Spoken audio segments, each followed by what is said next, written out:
Hello everyone, in today's video we're going to be shooting and reviewing the Ruger LCP II in 22 long rifle.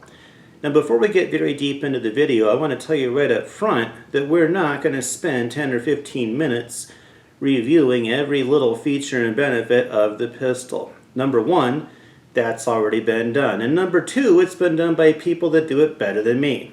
But here's what I think I can offer you. I've got 6 different types of ammo, ranging from the 21 grain CCI copper all the way to the heavier stuff, which would be the Federal American Eagle suppressor subsonic stuff, 45 grain bullets, and 4 stops in between. We're going to take 6 different bullet grains. We're going to shoot them through a chronograph. Number one, we're going to see if it'll cycle everything. That'll be nice if it does. We're going to find out though. We're going to see what the bullet speeds are through the chronograph. We're going to bring that data right back in here and kind of figure out what are some of the better performing loads or not based upon what the chronograph tells us. From there, we'll pick out our 2 or 3 favorite bullets and we'll go right back out to the range. We'll do some ballistic testing to see if the bullets will reliably expand or not. One of the things that has plagued little pocket pistols like this over the years is that these short barrels just don't allow the powder enough burn time to propel the bullet to a good enough speed for reliable expansion on hollow points. So we'll see if that's an issue with this pistol or not. As far as the pistol itself is concerned, as you can see, stainless steel barrel. Yes, it's empty. I did check it. It's unloaded. I checked it off camera for sure before we started filming. It's very light, about 11 ounces total. It resembles the Ruger LCP II chambered for 380 in every way imaginable, except right here you have a manual safety. You still have the exact same trigger safety, which is like that Glock action or safe action trigger safety, if you will. It seems like a real quality build. Now when you shoot this pistol, you'll want to remember, because it only weighs about 11 ounces, it's probably going to feel different than any other 22 you've ever shot before. A lot of times when I was shooting it, I kept asking myself, man, what are they putting in these 22s these days? Am I shooting 22 out here or am I shooting 32 out here? There were times that it reminded me of the Keltec P32. So keep that in mind. I'm not saying that it's enough recoil to hurt you or anything like that at all, but it will feel different than probably any other 22 that you have fired before. If you like today's video, please remember to click the like button and do subscribe and turn on notifications link if you haven't already done so. And as always, we're looking forward to your comments. Thank you again. Getting ready to shoot the American Eagle 38 grain hollow point out of a Ruger LCP II chambered for 22 long rifle.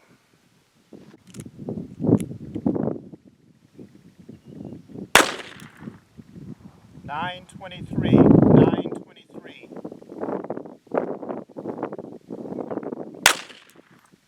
920, 920. 899, 899.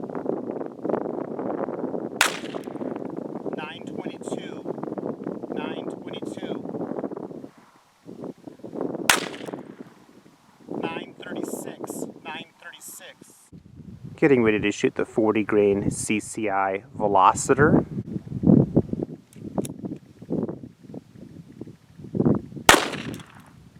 924, 924. 957, 957. 942, 942. 976, 976. 861, 861. Getting ready to shoot the CCI Stinger. It's a 32 grain bullet from the Ruger LCP II.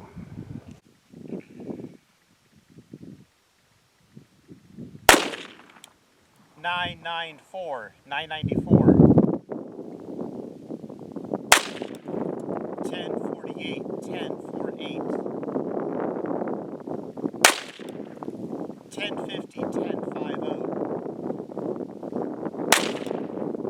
1030, 1030, 1049, 1049. Getting ready to shoot the Winchester PowerPoint 42 Max. It is a 42 grain hollow point out of the Ruger LCP II.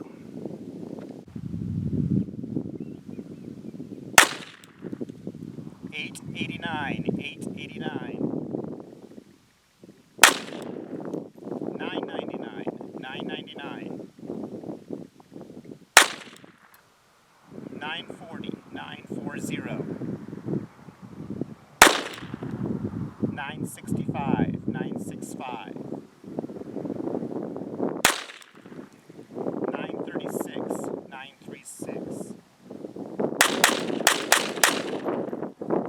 Getting ready to shoot the Federal American Eagle 45 grain subsonic out of a Ruger LCP II. $735, $735, $778, $778, $777, $777, $781, $781, $774, $774. Getting ready to shoot the CCI Copper 22 LR. It is a 21 grain hollow point from a Ruger LCP II.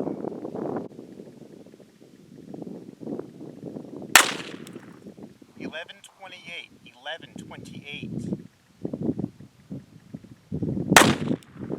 $1007, $1007, $1147, $1147,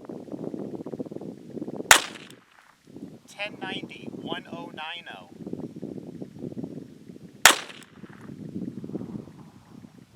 With a duplicate, $1090 again. All right, well here are the velocity numbers from the chronographing that we did out there. Starting off at the Federal American Eagle 38 grain hollow points. As you can see, here's the individual times. Average time, or the average velocity, was 920 feet per second, yielding 71 foot-pounds of energy. Next up, the CCI Velocitor, which was a 40 grain hollow point. Here's the individual speed numbers to the chronograph. Average velocity, 932 feet per second, yielding 77 foot-pounds of energy. And then we went into a lighter bullet, the 32 grain CCI Stinger, and while the speed was considerably more than the Velocitor, 1,034 feet per second, remember, it's a lighter bullet, so almost the identical energy as the Velocitor, 76 foot-pounds of energy. And here's where things got really interesting. The Winchester PowerPoint, they call this their 42 Max. It is a 42 grain hollow point. Take a look at the average velocity, 960 feet per second. Notice that that's actually more than the CCI Velocitor. Now here's where it gets really interesting also. This bullet is going only 3% faster than the Velocitor, but the bullet weight is 5% heavier. So you have a bullet that's going 3% faster and it weighs 5% more.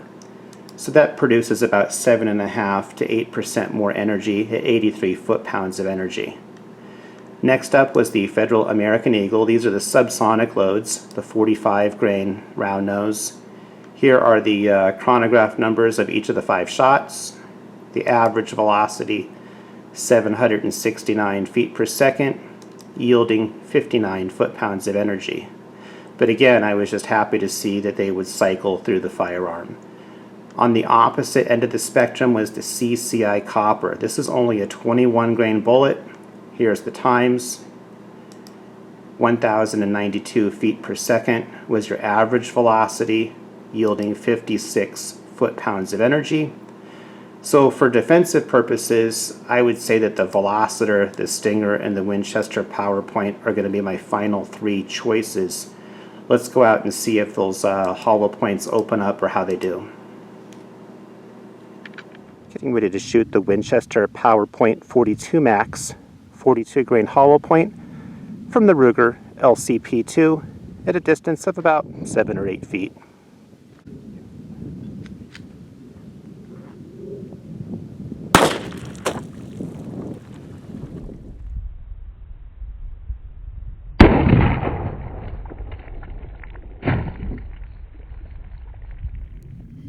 Walking up right now to the water jugs that were just hit with the 42 grain hollow point Power Max. Looks like it went straight in. Pretty good explosion on the back side. That was jug number 2 where it went in. Went through jug number 2. Looks like it went into jug number 3. The bullet is in jug number 3. We'll find that in a moment for you. Alright, so this is the Winchester PowerPoint. Here's what they start off as. Here's what it finished like after shot through a couple of water jugs. I haven't measured that, but that's probably 26 or 27, maybe even 28 caliber is what that opened up to.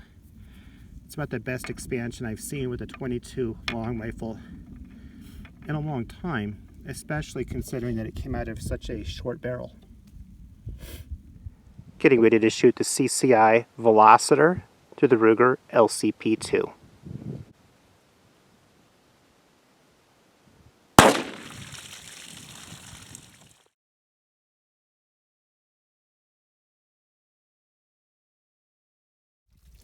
Walking up right now to the water jugs that were just hit with the Velociter. Went right through the first one. Fairly good size explosion at the back side. Went through the second one. Huge explosion at the back on that second one. It went through the third one. Went down here into the fourth. It seems like it's in the fourth one somewhere. Alright, here's the CCI Velociter on the left. It was recovered from the ground actually. It went through about 3 or 4 water jugs. No opening. It just tumbled around in there pretty good though. Here it is compared to the 42 grain hollow point by Winchester. Getting ready to shoot the CCI Stinger from the Ruger LCP II.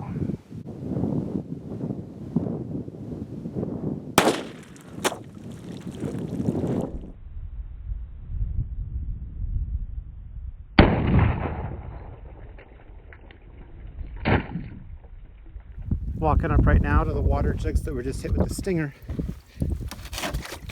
from the Ruger LCP II. Went in right there, hit it pretty much dead center. Coming out the back, some damage coming out the back.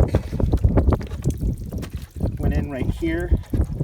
The next water jug, it almost went out the back of the second water jug. It put an indentation into the third water jug, but didn't go into it. Little bullets in there somewhere. We'll find him and pour him out in a moment. You are now looking at the recovered Stinger that was just recovered from the second water jug moments ago. Here's what it looks like next to the other two. In the middle is the Velociter, and on the far right is the 42 grain